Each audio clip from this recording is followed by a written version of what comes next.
Saya hanya kumpul di sini, saya punya angan-angan, punya cita-cita.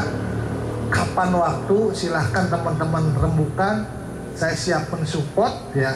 Dan kalau ada hal-hal yang berbau politik, saya mundur dalam artian tidak usah dilibatkan saya, gak usah disebut nama saya hanya mensupport lewat belakang gitu. Silahkan teman-teman yang bergerak.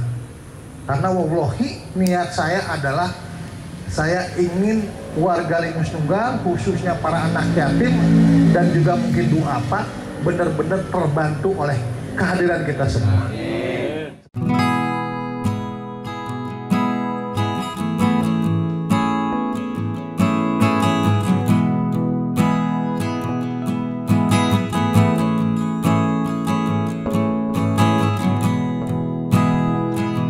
Teman-teman semua ya, suatu kehormatan saya bisa duduk di tengah-tengah teman-teman semua.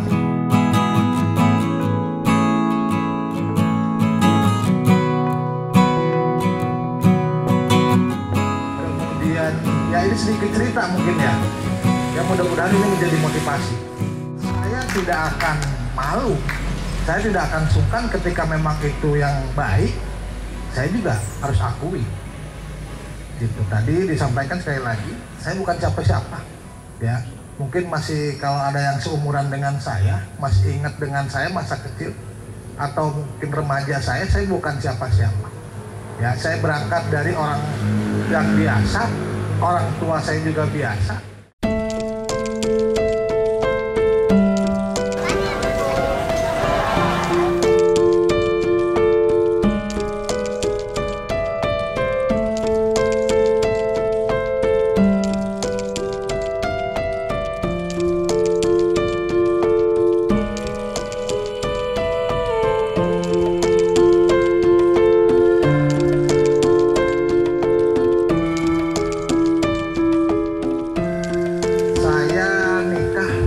Tahun 1997, usia saya 25 tahun.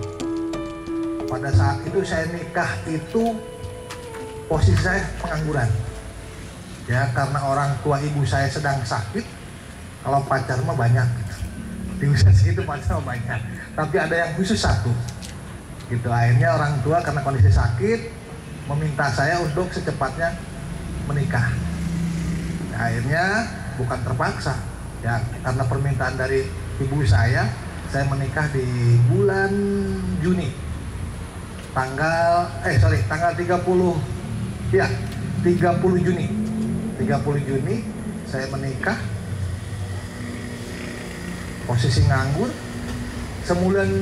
Sebulan kemudian orang tua saya, ibu saya betul saja meninggal. Jadi mungkin ibu saya cepat-cepat menikah itu karena kondisinya yang sudah tidak memungkinkan. Bulan kemudian meninggal. Nah, setelah ibu saya meninggal, posisi saya pun pengangguran. Saya bingung. Orang tua saya juga, bapak saya udah sepuh, ya pengangguran juga sama. Akhirnya kelabakan. Singkat cerita, 1 tahun kemudian saya punya anak, masih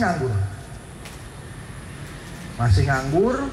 Saya hidup sama numpang di Pondok Mertua Indah ya, Pondok Mertua Indah di Mertua, nah di Mitoha, posisi nganggur gitu ya, gitu. 2000 ya, setahun kemudian saya punya anak. Nah di situ ya namanya nganggur ya, punya anak terus kan perlu susu. Kebetulan istri saya nggak begitu, asinya nggak begitu keluar, kan perlu susu botol meren. Duit ke boga kaditu kadieu nyapir hanya untuk minta dibeliin susu. Kemudian ada peningkatan sedikit karena malu, berapa tahun tinggal di mertua, pindah kontrak. Kalau nggak salah, kalau apal Cikalagan dulu kan ada portal kalau dari arah Ciberem tuh masuk ke Cikalagan ada portal. Nah belakang apa namanya? Kalau sekarang apa? Pakaian itu? Dia Busana di situ. Nah di situ ada sebelah kanan ada rumah tingkat, saya kontrak di atas. di atas Pak tukang foto. Nah, tukang foto almarhum tuh.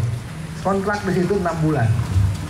Jadi karena memang nyari yang murah kontrak, ya nyari yang murah kontrak di atas. Jadi kalau pulang itu harus ngegeder-geder yang punya rumah. Gitu. Kemudian dari situ pindah lagi ke Gria Alam Sentosa. Posisi ya serabutan, nah masih serabutan. Nah di situ di Gria Alam Sentosa, ya ini mohon izin saya cerita ya, karena saya agar teman-teman juga tahu siapa saya dulu itu, gitu. Nah saya ngontrak di Gria Alam Sentosa di Blok Y. Ya ngontrak di situ hampir 8 tahun. Boga anak 2 didinya, dua kali melahirkan istri saya di sana. Kontrak 8 tahun. 8 tahun kurang lebih 8 tahun. Jadi amun Mbeh Mas saya apa tipe heula. Ya 8 tahun kontrak. Nah di sanalah saya sangat merasakan bener-bener hidup pahit getirnya itu di sana. Posisi nganggur gitu kan, serabutan lah, bukan nganggur, masih serabutan. Masih nganggur. Bahkan saya pernah nyerepan angkot anu pelantungan data bagelama kan aya iya nya. Saya nyerepan supir batanganana mun teu salah asmat jedun dah. Saya nyerepan jadinya. Terus juga keur bagelama kan belum ada handphone.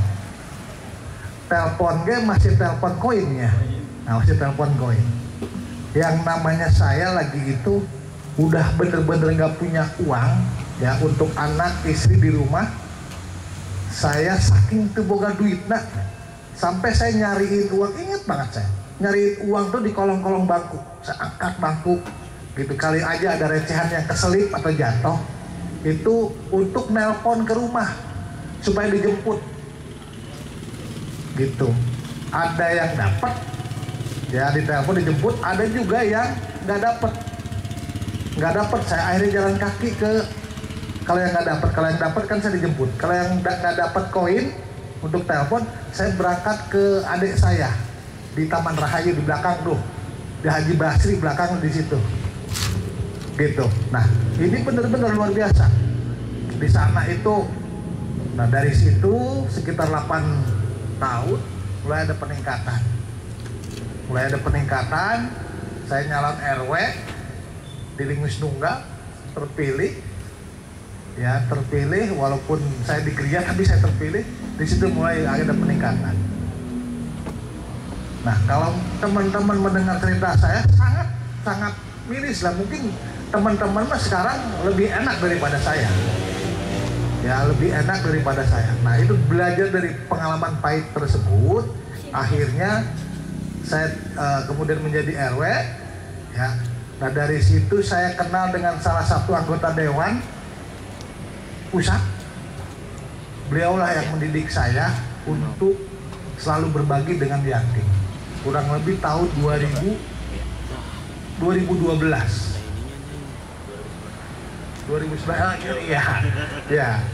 ya 2011 atau 2012 saya diajari oleh beliau, karena dulu saya salah satu tim sukses dia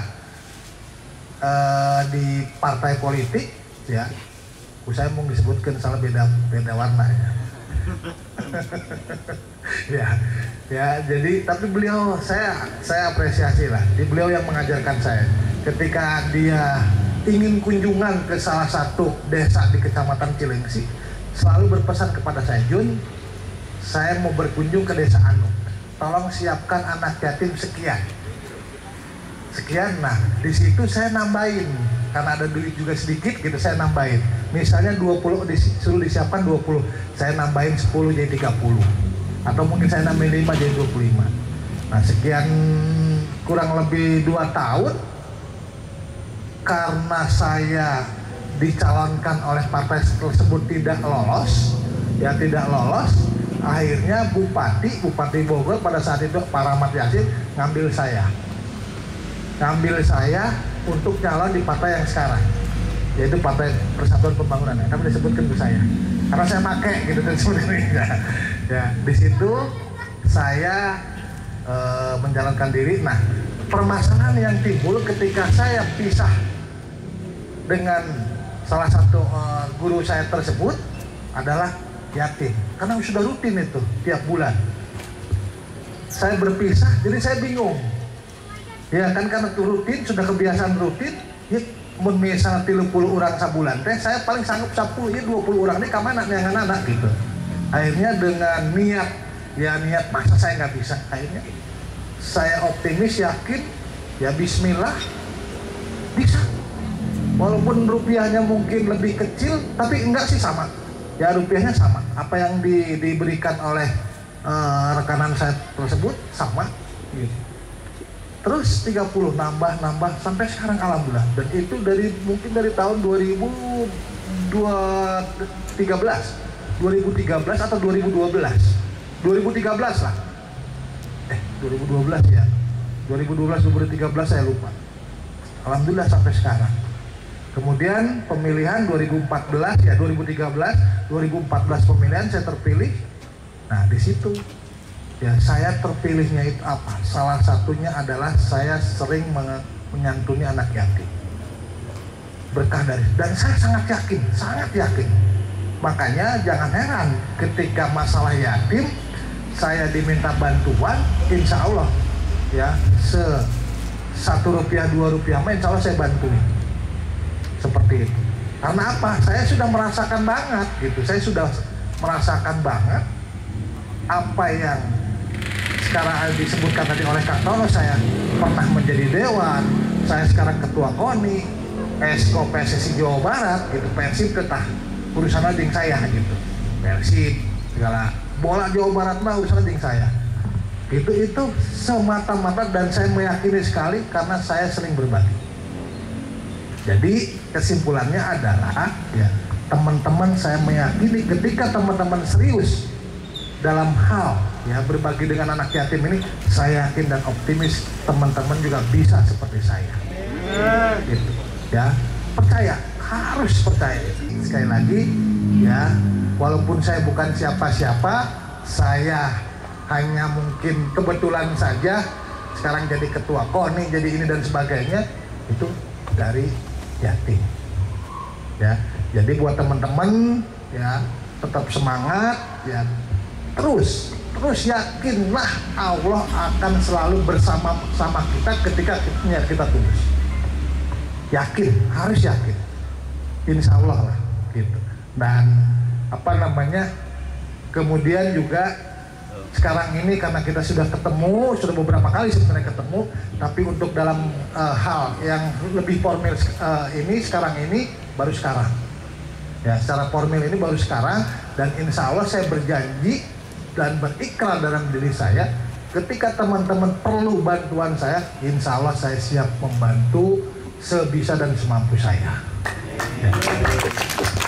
Gitu. Terus juga saya kembali ke acara tadi, saya mungkin membayangkan ya, coba kalau misalnya acara tadi dilaksanakan ya minimal 3 bulan sekali, syukur-syukur 1 bulan sekali gitu, bergiliran gitu, luar biasa ya. Misalnya 3 bulan sekali di RW 5 dulu, nah 3 bulan kemudian di RW 4, 3 bulan kemudian di RW 3 dan seterusnya.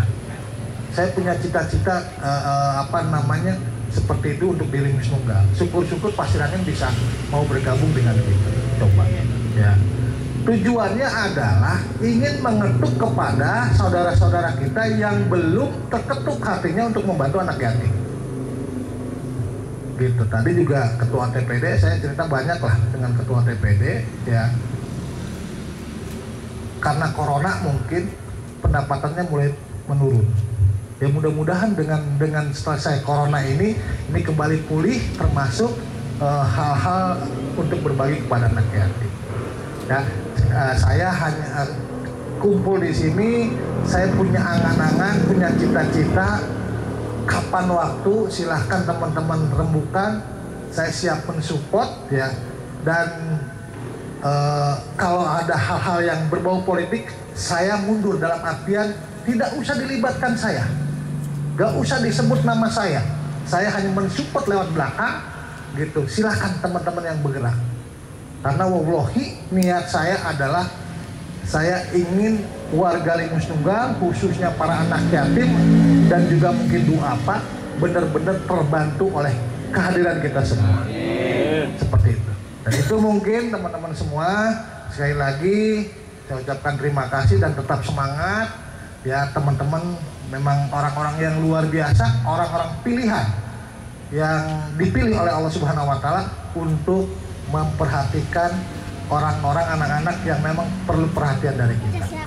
Itu saja dari saya, kurang lebihnya mohon maaf ya. Mudah-mudahan sekali lagi apa yang saya sampaikan tadi ya bisa memotivasi teman-teman semua bahwa saya bisa duduk, bisa seperti sekarang adalah semata-mata salah satunya adalah dari seringnya berbagi atau ngurusin anak yatim. Terima kasih, saya akhiri billahi taufiq wal hidayah. Assalamualaikum warahmatullahi wabarakatuh.